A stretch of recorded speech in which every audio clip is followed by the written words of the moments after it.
guys? Welcome to the Red Pill Sports Entertainment Show. I am your host, Albert Apache, and as usual, brought to you by Open Source Self-Defense, Fitness, and Grappling.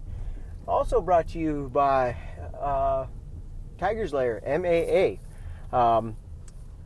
serving all of your martial arts needs and instruction in the Mesa area. Give them a call or stop by. They do Jiu Jitsu training, both gi and no gi, as well as judo. And they also offer some striking arts as well. And they also have a fitness program. They do kids and adults. So go by, stop, check them out, see if they fit your needs. So let's go ahead and get into the topic today, guys. Okay, so here we go. Red pill alert, because I'm about to really upset quite a few of you. Okay? We're going to talk about the real reason you haven't competed. If you're a white belt 3 months to 6 months in, or further along, even if you're a no-gi guy and you've been grappling for 3 months to 6 months or longer, okay, and you have yet to compete, we're going to talk about the real reason you haven't competed and why you must compete. Okay, are you ready for it? Gave you the red pill warning, so if you're easily triggered, turn it off. I don't even know why you're listening to this show if you're doggone that, much of a punk, but let's go over it here. The real reason you haven't competed is you're scared. And the reality is because you're scared is exactly why you must compete. Now, we'll get into this a little deeper. So, the reason why you haven't competed is because you're scared.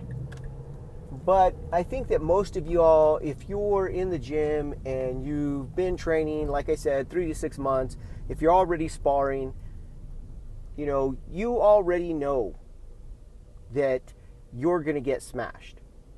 You've already experienced, most likely, a big, giant white belt that's just way stronger than you, or a very technical blue or purple belt, just get on top, put a knee in your belly, and smush you, right? You've probably experienced that already, and you keep coming back. So it's not that you're scared of your opponent, okay? You're not scared of the person that you're going to face in the competition. You're scared of two other things. And really, it's one thing. First off, you're scared to fail. You're scared to lose. You're scared to get out there and mano a mano in front of everybody. You might lose that match. You might get outpointed and dominated. You might get submitted. You might make a mistake. You could be winning the fight. You could be winning the entire match, and you make one false move and you get tapped out, and all of that work, all of that stuff, it's going to feel like boom, oh my goodness, it went down the drain. So, number one, you're scared to lose. You're scared to fail. But really, that fear comes from the second fear we're about to talk about.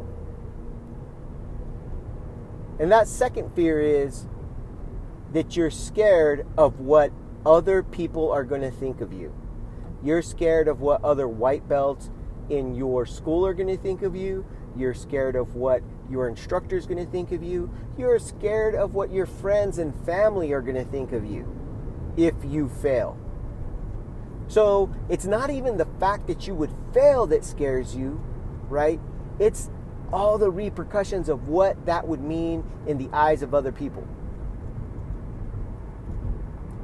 See, the problem is that you're looking at competition in a completely wrong way. You need to get out there and you need to compete. And because you're scared of what other people think about your training or what they may think about your training if you fail, is exactly why you must compete. When you can't do something, is exactly why you must do those things. The only way you're ever going to break through that fear and get the full benefit of rolling jiu-jitsu, okay? I'm sure you've already, if you're 6 months in, you're already feeling the physical changes that jiu-jitsu is giving you. You're already feeling all the benefits that rolling jiu-jitsu gives you, right? As far as physically, okay? You're feeling it. Even somewhat mentally, you're starting to feel exactly how good it can feel to train hard and feel like all of that stress just left your body. You're feeling that. But to get the full benefit, the spiritual, the emotional, and the full mental benefit, you have to embrace all of jiu-jitsu. And all of jiu-jitsu is that everybody gets tapped. Everybody. Now I know there's the legendary status, okay, of, like a Craig Jones, a Rickson Gracie, I don't know, Gary Tonin at one time, right? Now the Ryans, okay? But the reality is that at some point in time, all of those guys, even if it isn't recently, all of those guys have lost in competition, and all of those guys have been tapped. Or been tapped, I guess I should say. Now, I know that professionally the myth is, or whatever you want to call it, the rumor or the legend says that Rickson Gracie's never lost a fight, but there's no way that he grew up in a family full of killers and came out of the womb choking people, right? I'm sure at some point in time, his brothers, his dad, his uncle was choking the hell out of him, right? At some point in time. And I'm sure that there's times when he trains where he puts himself in position of really bad positions, letting the choke get pretty deep before he starts to fight it off. And I'm sure he's had to tap at some point in time because he either underestimated or the other guy was just that good and he didn't have an answer for that particular style of choke. As a matter of fact, I know that that's the case because, he tells the story himself about a guillotine, I believe it's a guillotine that Crone, his son, was doing and catching people. And he told his son, oh no, the guillotine's, it's a good technique, but, you can escape it, you can stop it. And Crone told him, no, not mine.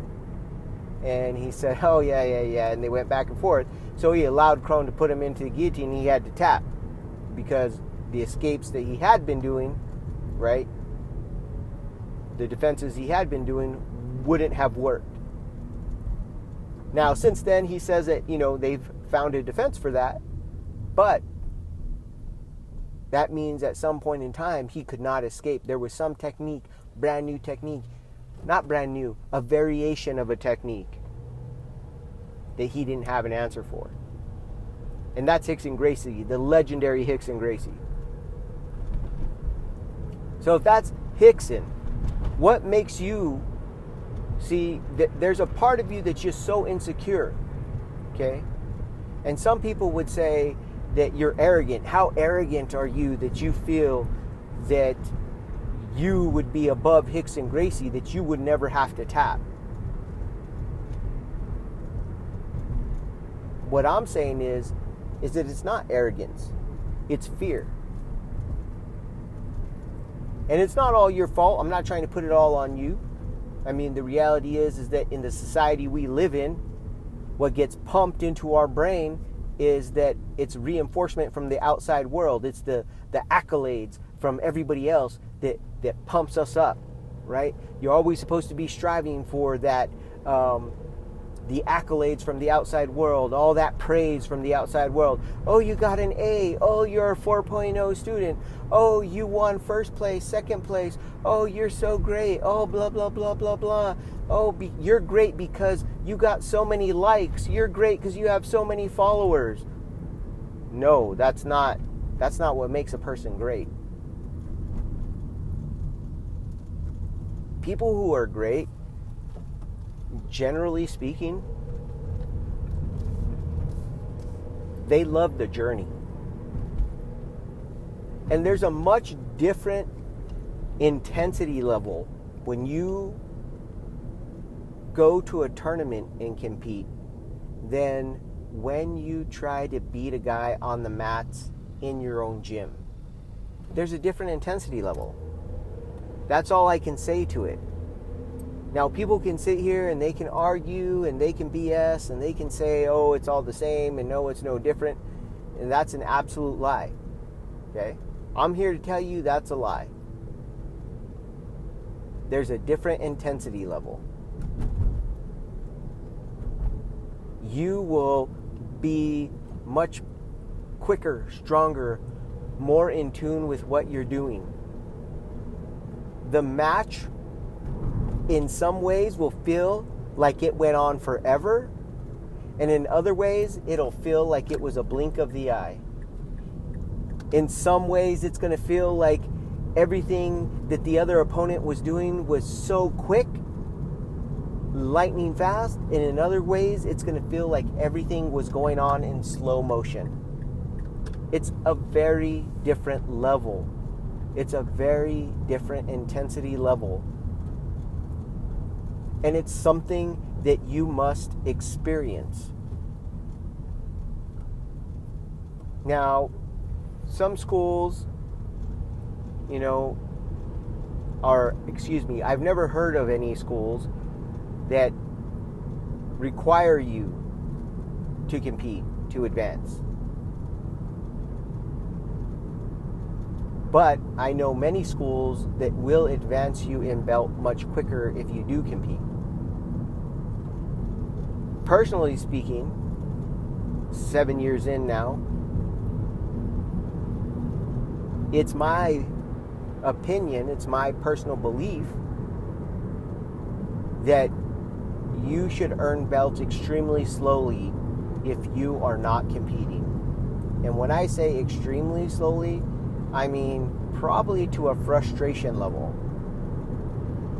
And that's because you could be a blue belt on the practice mats, but be a white belt in competition.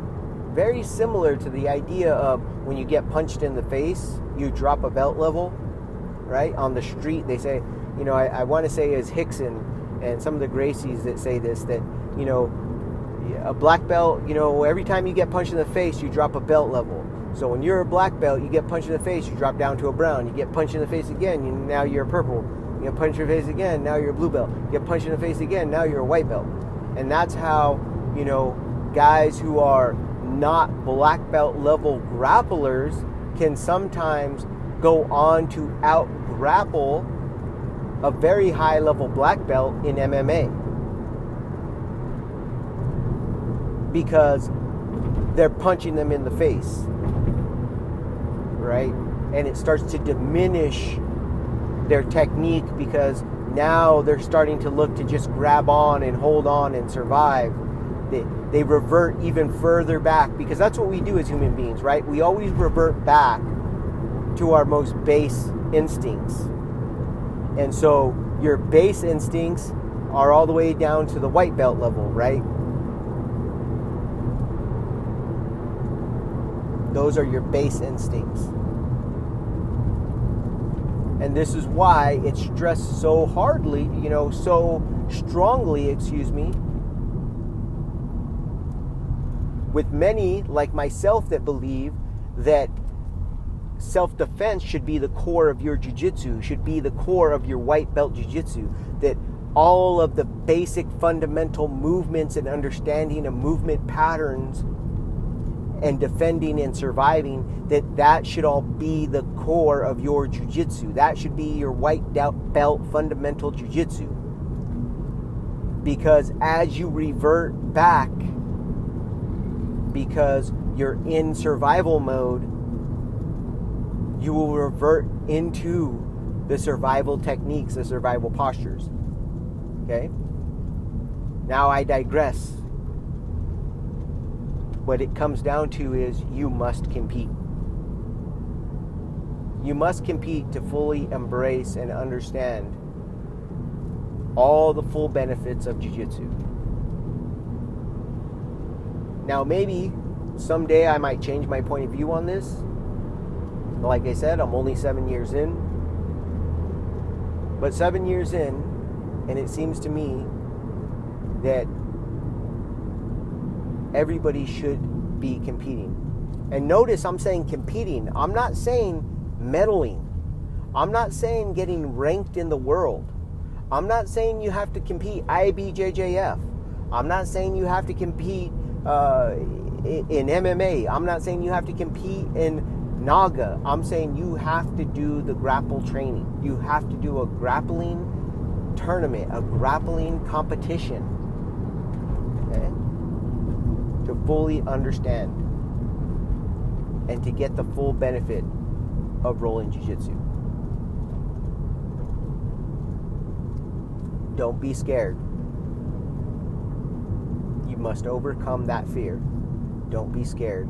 And realize the only thing you're scared of is what other people think. Don't let other people's thoughts of you shape who you are. All right, guys. That's all I got. I know it's a little bit of a short segment for what we usually go through here, but we got to move on because we got some other things to get to. Okay, guys. So in this segment, I wanted to talk a little bit more about the Jon Jones and Dominic Reyes and the aftermath now that we've also seen the Jan Blachowics and Corey Anderson fight. And what does this mean for the light heavyweight division? So I think everybody pretty much was trying to pencil in Corey Anderson as being the next opponent for Jon Jones, but clearly after getting KO'd by Blachowics in, what was that, I want to say is the first round. Can't remember off the top of my head now. Sorry, guys. But it was a nasty KO. I believe it was in the first round, towards the end of the first round, and that definitely is not going to earn you a title shot. Now, people are talking about, does Jan now get the next title shot since Corey was supposedly the next in line? Well, I think it kind of depends on how you look at the fight game. And you got to kind of see what's been going on with the UFC and how they've been playing their cards as of late. As of late, the UFC has been about getting the money that they can as quickly as possible. So it seems like what they've been doing is going for the money fight initially rather than investing in anything towards the future. So while maybe it could make some business sense to put Dominic Reyes up against maybe Santos, and since both guys did really well against Jon Jones, one of them should get the rematch and they should fight for a shot at a rematch, and then in the meantime you could have Jones face Blachowics. I think that Dominic also has the ability, because he's not injured the way that Santos was, to put some pressure on the UFC and put some pressure on the marketing team in order to get this fight. As far as who's going to be the money fight for Jon Jones, who's going to be the money fight for the UFC in who Jon Jones faces, I think honestly the better option is Dominic Reyes at this point. And that's not to diminish what Jan has done. It's just to say that essentially it does come down to being a business. And that's one of the things that a lot of people tend to forget when it comes to fighting and when it comes to prize fighting, is it's unlike other sports in the sense that every individual fight is its own quote unquote season, if you will, right? At the end of a championship fight, there's a new champion. It's not an entire year, there's not an entire season. Your entire body of work is not really looked at to determine who is the best. It is very recency biased in nature. And so, therefore, I really feel like the biggest money fight the UFC can make is a rematch with Dominic Reyes for Jon Jones.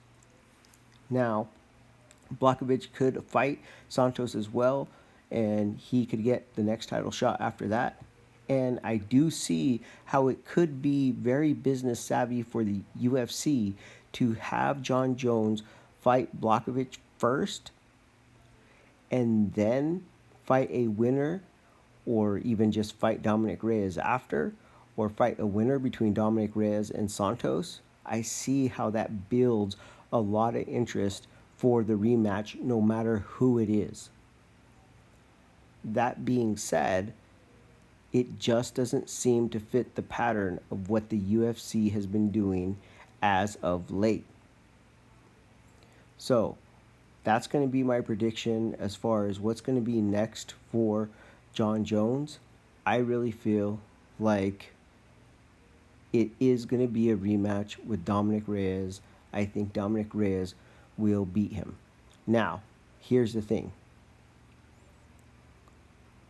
If there is a rematch with Dominic Reyes, should Dominic Reyes win that fight, as I believe he will, then you have built up future capital for a trilogy match, right? Now you get that trilogy, that rubber match of who is going to be the final big winner between these two guys. Not only that, but I don't buy the narrative that it seems that a lot of guys are trying to sell in the UFC or UFC commentators. They seem to be trying to sell this narrative that Jon is this amazing rematch virtuoso. Now, he has won the rematches we've seen him in. But you have to keep in mind that those rematches were not immediate rematches. Those were rematches with years in between. Plenty of time for Jon and his team, specifically Greg Jackson, to go back and watch tape. Now, I don't know this for a fact. It's only what I've heard through innuendo and through the rumor mill, but it seems as though Greg is not as big of a piece in the game planning and preparation of the Jackson Winklejohn fighters anymore. Even to the point where, if you rewatch the fight and listen very closely, Greg is explaining to Jon that after he shoots the double, to not give up on the takedown, but to work his way to the clinch and to get trips and sweeps from the clinch. Jon never executes that. He never executes it. I don't even know if he was actually trying or if Reyes was just that strong and that good in the clinch that he could not do the typical trips and sweeps that he does from the clinch, because that's actually in the past been one of Jon Jones' very strong and dominant tools, is, and how he's dominated the clinch is by those sneaky trips and sweeps from the clinch. Very kickboxer, Muay Thai kind of style trips. Very effective. But he didn't do it in this last fight. Next, I keep hearing about how Jon Jones is covering all of his holes and, oh, he's getting so much better and he's working on his holes. That's not what I've seen, guys. What I've seen is now Dominic Reyes Santos, uh, Daniel Cormier, Gustafsson, when those guys have given him problems, it's all been in the boxing, in the traditional boxing range. And that first fight he had a hard time with, Gustafsson, that was 4 or 5 years ago. So he's had 4 or 5 years to quote unquote cover the whole of his boxing, yet it doesn't seem that it's been closed. Next, after that, you have to look at his defense. The leg kick defense, he's had, a few months to work on it. Santos was the first guy that really seemed to exploit it. Didn't seem like it was closed. It was a little better, but it didn't seem like it was closed. Beyond those two things, then you also have to look at things that are inherent with Jon Jones and his defensive nature. Jon Jones loves that posting defense where he sticks out one hand and covers up on the other side.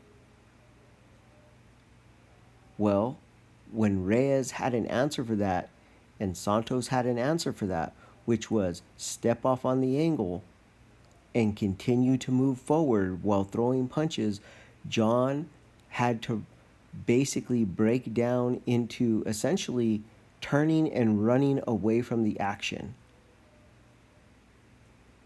That is not good, my friends. He barely missed getting and taking a big head kick against Reyes when he turned that way. It was a matter of inches. I think if you allow Reyes a very short window of time where Jon cannot game plan with Greg to try and exploit something that they saw against Dominic Reyes, and Dominic is still growing, I think Dominic catches him in the next fight. That's just my personal opinion. Okay, guys. Well, that's what I have on the light heavyweight division. I'm going to try and put something out really, really quick tomorrow on both the Fury and Wilder fight, as well as the Hooker and Felder fight. And we'll talk a little bit about those two, hopefully tomorrow morning. All right, guys, let's move on to the next topic. Actually, guys, I just looked at the clock. I realized we don't have very much time left, so we're about to wrap it up. All right, guys, keep looking out. I know I've been promising. I know I've been saying it's coming, but it's coming soon. I'm going to start doing some BJJ homework type stuff that you can do at home on your own, maybe implement, especially if you're brand new, get your game a little bit more fluid. And then we're also going to start putting out a little bit more technique and stuff like that. Coming up next week, I think what I'd like to do is kind of do a review of some gis that are, good budget gis that are like under $80. And we'll talk about them. We'll talk about the good and the bad and the kind of ugly. All right, man. Well, we'll catch you all next time.